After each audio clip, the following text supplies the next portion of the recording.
Hey guys, Tbull here. Today we're checking out the new Tier 8 Soviet Cruiser, Heavy Cruiser, Petropavlovsk.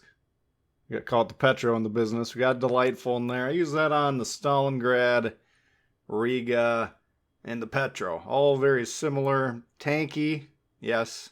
Some ships can punch it through the nose, some can't. But you can take a fair amount with this thing. You got a game, Atlantic Domination Mode game. I kind of picked this one to show you guys because I think it exemplifies the playstyle quite a bit. Now we got all the tools that we're familiar with this line. We got the long range radar, shorter duration of course. We got this one does have HE, like the Stalingrad at Legendary tier just as AP.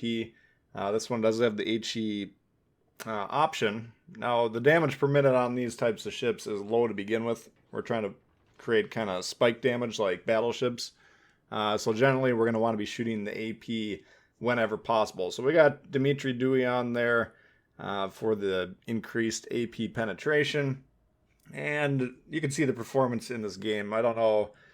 I think this one's a little bit more about the positioning as opposed to the offensive capabilities. But we'll see some decent shots certainly with this thing. You're just going to kind of have to be patient. All right, so the idea with these things, like the Soviet battleships, the Soviet heavy cruisers, you get shot in the front. You can go the distance, right? Eventually you'll go down, but for a while you can take some shots. You get caught in the side of the ship, boom, you're dead. All right, so what I usually like to do is play it similar to other run-stopping ships like the Alaska or, you got the Jean Bart and stuff like that. Just kind of ships that do really well plopping down next to an island here. That's what we're trying to do. So we're trying to move forward here. Fire the guns there, a little bit risky, a little bit early. But seeing if we can sneak a shot in there. Hopefully they're not paying attention. But I want to post up on one side of this island or the other and then just kind of point towards where we expect the ships to line up. So initially I'm actually thinking about playing over there. But what I really want to be doing as the game progresses, and this is kind of a mistake, viewing this back, I would just post up right away and start covering C, right? Like a battleship, we're very effective when we put ourselves in a position in between caps and then cover people trying to move horizontally. So for instance here, when we get on the right-hand side of this island finally, we'll be covering in between B and C. Anyone moving from the center of their spawn towards C, they're going to be showing us sides. We're going to be shooting them in the side. Hopefully we're going to be doing some huge booming damage to him. So Adri's trying his luck here against us here. And I don't normally necessarily want to get that back gun in because if we do, we're showing enough of our own sides that we could take more catastrophic damage. What we want to do is look for opportunities, right? If nobody's paying attention, if we can sneak the back gun in, fire it, and then turn the ship back towards the enemy, generally that's what we're going to want to do. But if we can't do that safely, and very often, especially early, that's going to be a little bit riskier to do. We're not going to worry about it, right? We'll just continue to fire with these front guns. Gonna probably zoom in here, hopefully, and check the range of our guns. Nope, we just used the sonar, or the radar, and kind of wasted. What I should have done there is kind of maybe found one of the lines of the cap. You can see where the destroyer is now. Like, let's say I zoomed in over there and actually checked the distance to the cone. I would have noted, okay, well, it's just outside of the radar range. Maybe we'll hold on to it until we move forward a little bit. So a little bit wasted of a consumable there. You got to keep in mind now in the modern era, your teammates, well, they'll get a little bit of map data when your radar, hits initially. And the more savvy of your teammates will use that map data. They'll start to line up their shot at least. But generally, you're going to get less shots out of your teammates. So I'd be a little bit more cautious using the radars when you're not pretty damn sure that you're going to be able to at least get one, maybe two shots out of it. Because if you're not, the production out of it goes down a little bit. So some of all those torps get spotted a little bit earlier there. I'm assuming that got a sonar on one of those battleships most likely. So we see the incoming torps. Do have a lot of time to react to them. We did have the HE loaded for the destroyers. Didn't get a lot of damage on them yet, but so far we're just kind of trying to post up here. And we're incurring time costs on these guys. Our guy, the destroyer on our team, got B initially. Unchallenged, very heads-up play. You always want to kind of test the cap in front of you as a destroyer when you're deploying. Get on the cap, say to yourself, can I get this? If you can actually get it, especially without taking any sort of cost in terms of HP or anything like that, bravo. It's a great play. So he got B, And that means the pressure's on red to react. Now, we actually got C as well. Initially, that was kind of contested between the two destroyers. One of the good results of our radar, which wasn't the most effective, or at least as not effective as I would like to have seen, we did kind of scare him off a little bit, right?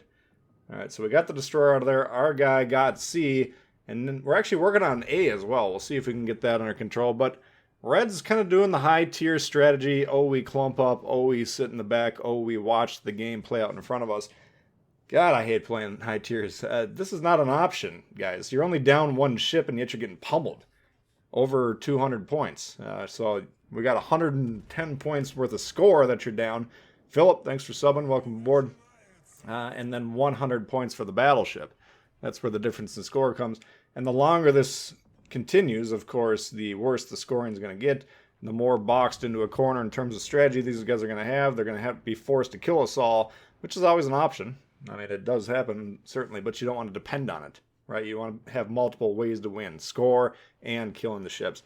So we're moving forward a little bit here, a little bit cautious. Soya's pointing at us. I didn't expect to get big booming shots on them, but I was a little cautious with the destroyers. They're being kind of a little bit too far back as well. And in fact, I think ours are a little bit too far back as well at this point as well. Our destroyers don't want to move too far forward because they got a Grober and a Conqueror, both of which combined can kill that destroyer very quickly if it gets spotted. So I understand our guys' hesitance, but from my perspective, I'm kind of like, well, we're going to be taking torps here from time to time. We got two battleships. One of them's moving southward, no cap southward. I'd be moving northward. The other one chilling by the island, fair enough, but these guys aren't taking shots for us. And you can see now, as we're starting to take a little bit more incoming fire, especially some of these HE attacks, the health will get whittled down. So we'd like to see a little bit those guys recognizing, okay, we're starting to get an advantage over here. We're putting pressure. Move forward. Move forward, move forward, move forward. When the pressure's on from your team, you move forward. You don't sit back there and admire your work saying, wow, those guys in front of me are doing a great job. Move forward. Shoot, close range, kill the guys quickly, get the side wrapped up, move into the center of the map, shoot the guys on the other side of the map in the sides. That's the strategy. That's the game flow. Too slow on everything over here. This is painful to watch. Right, but we're doing our damnedest here to just kind of hold the line. Okay, we're backing up. We're getting a lot of the pressure, getting those secondaries. We're going to back up, try and relieve the pressure. Maybe our guys will actually move forward a little bit as we're admonishing them in our minds or in our living rooms at the top of our lungs and relieve some of the pressure. But nothing we can really do, right? We can't control them. We can squawk on the radar, or on the radio, I mean. We can note here that we're being spotted, so we need to be cognizant of that. Fire the radar again. Once again, ineffective radar, at least initially. Trying to move forward. Now, the problem is that guy right there spotted me. The Ager's behind the island. So I don't want to move too far forward here because that thing can take free shots on me. Finally getting some hits on the gearing here. We'll see if the team can put some pressure on them. Of course, it's a lot easier to hit those destroyers if you're moving forward. Finally, they're doing a good job moving forward here. You can see we're beginning to move into the equator of the map. We want to occupy the center of the map, and that's where we're going here. So a little bit slow, not recognizing the strength that we had early, but nevertheless, we're doing all right. It's starting to turn around here. All right, so that's team-wise. Individually-wise, we're on the ropes, certainly. We did get the last heal off there a moment ago, and we're going to, again, back up here, see if we can get these shots off the sides of the hull. Didn't take any damage there, luckily.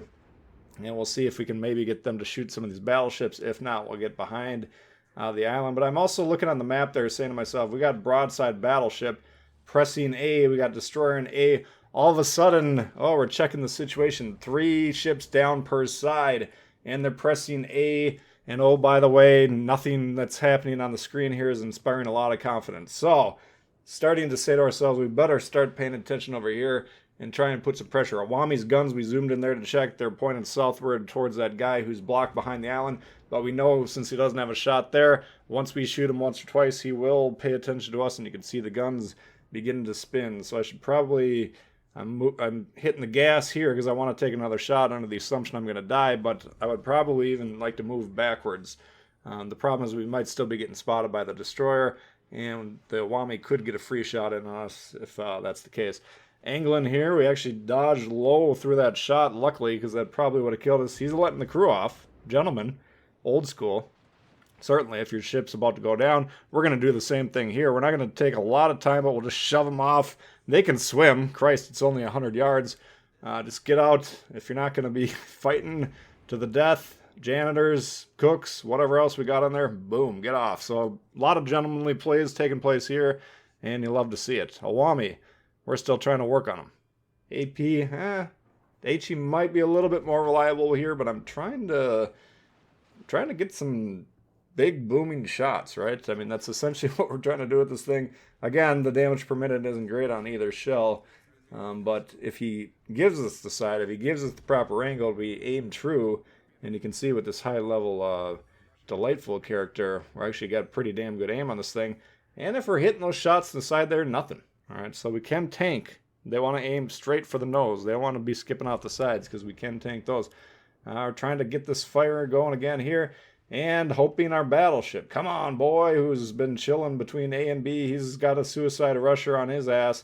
But I would love to see him shoot at this thing, because again, low DPM, it's hard for me to kill him. He's in the middle of a hill, and we're trading shots. He can kill me with one hit. He just got to hit me a little bit higher than he's been doing.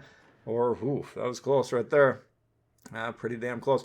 They are beginning to wrap up north there. That's good. All right, so a little bit slow in the uptake there, a little bit slow for the first few minutes in terms of pacing, but once they applied the pressure, you can see how quickly that flank collapsed. They got on the side of the Ager. The destroyer on the A line was trying to kill himself on the Ager, but the battleship bailed him out.